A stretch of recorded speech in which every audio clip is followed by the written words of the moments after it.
Okay, let's unpack this. Welcome to the deep dive. Glad to be here. Today, we're really diving into your sources concerning the latter part of the Genesis creation account, That's right. specifically from Genesis 1, verse 20, all the way through Genesis 2, verse 3. Yeah, our goal really is to pull out the most important insights from these, well, foundational verses, Mm-hmm. explore their, profound implications, and try to get to the heart of why they've sparked so much discussion for, well, centuries. Okay, so setting the scene. Mhm. We're picking up the story on day 5. Right. That's where we see God creating the sea creatures, the birds.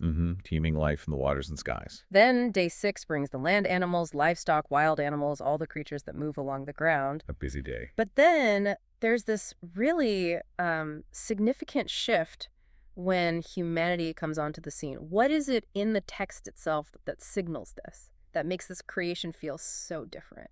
That's exactly where things get incredibly profound.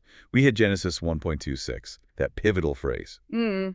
Then God said, let us make mankind in our image, in our likeness. In our image. Yeah.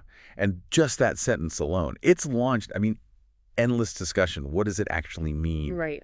to be made in God's image? Is it like our ability to reason, creativity, our relational nature? Mm. And I think the beauty of the text here is its openness. It doesn't just hand us a neat little definition. Mm. Instead, it kind of invites us into this deeper contemplation, which ultimately leads to a richer understanding, not a narrow one. And I'm also struck by the language, the phrasing itself. Up to now, it's mostly been let there be. Right, to command. But now it shifts to let us make. That feels very deliberate, doesn't it? It really does. More than just a subtle change. It suggests a powerful act of deliberation is happening here. Exactly. What does that deliberate phrasing suggest to you about this particular act? Well, some interpretations, scholarly ones, see hints of the Trinity, perhaps.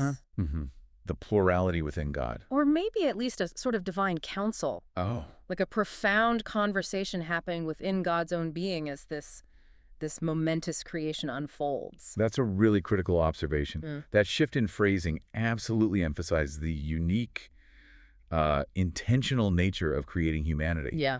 And, one really striking aspect is how quickly this divine image is applied to everyone. How so? Well, Genesis 1.27 says, so God created mankind in his own image. In the image of God, he created them. Male and female, he created them. Right there, male and female. Immediately. Just establishes this inherent equality and dignity for both men and women right from the get-go. Which was pretty radical for the time, wasn't it? Oh, absolutely radical. Yeah. Especially when you think about other ancient creation myths where often women were depicted as secondary or, almost an afterthought. That's a powerful point. And the implications just keep coming. They do. Genesis 1.28 then introduces this blessing, but also a significant responsibility. It says, God blessed them and said to them, be fruitful and increase in number, fill the earth and subdue it.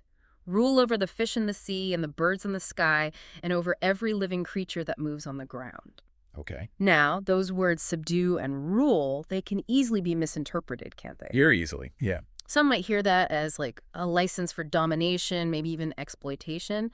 How should we understand that command, especially in light of being made in God's image? That's such a crucial point. The potential for misinterpretation is huge. Right. But if humanity is truly made in God's image, then our rule should fundamentally mirror God's own character. Okay. And that means a rule that is, well, caring, nurturing, just, not simply about domination. So less about power over, more about care for. Precisely. It frames our role more like a partnership with God in caring for the world. It emphasizes this profound responsibility of stewardship over creation, not just, exploiting it for whatever we want. Cultivating, not just consuming. That's a great way to put it, cultivating. And then we get to the grand finale of the creation week. Yes. After all this incredible work, God looks over everything that has been made and declares it very good.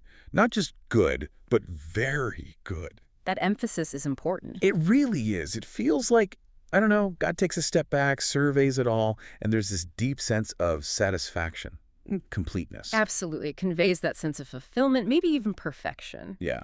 And that leads us perfectly into the next few verses, Genesis 2.1 through 3. The seventh day. The seventh day. God rest, blessing that day and making it holy. Now, this rest, it's profound, isn't it? It's not because God is, like, tired out from all the creating. No, exactly. That's a common misconception. The text implies the rest comes because the work is finished. It's complete, perfect. All right. And in doing so, it establishes this fundamental pattern for humanity, this rhythm, A rhythm of work and rest. work and rest, balance in our lives. So Sabbath in this context is presented less as a strict rule or obligation. More like a profound gift. A countercultural invitation, really, especially today, to embrace limits, to find peace in completion, to just be. Wow. In our modern world, which feels like it's always demanding constant productivity, Right. this ancient idea of purposeful rest feels incredibly relevant, almost revolutionary still. It really does, doesn't it? It truly does. So as we kind of wrap up this part of our deep dive, what really stands out to you from these verses? What's a key thing our listeners should maybe mull over? Good question. For me, I think it's that interconnectedness of all creation. Okay. Humans, animals, the earth itself. It's all presented as this intricate tapestry, and we're given this specific role within it. A role of care. Yes, a call to care for it. It's a shared responsibility, almost a partnership, like we said, in nurturing the world. That really strikes me. What about you? For me, I think it comes back to that inherent dignity and purpose given to humanity. Right from the start, the text says we're made with intention, with immense value in the image of God. That's foundational. That's huge. And I'd also add the gift of Sabbath. You touched on it, but in a world that equates worth with busyness. Constantly doing. Yeah, constantly doing. God models and invites us into purposeful rest, into Right. delighting in what is good and complete. That's a message I think we desperately need to hear and somehow embrace today. Absolutely.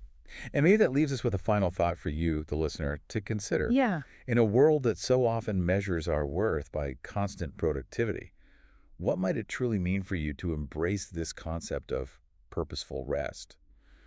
To actually delight in what has been created as we see modeled here. Mm. And alongside that, how might really understanding our role as stewards, caretakers rather than dominators, how might that fundamentally transform our relationship with the planet, with the world around us? Powerful questions to reflect on.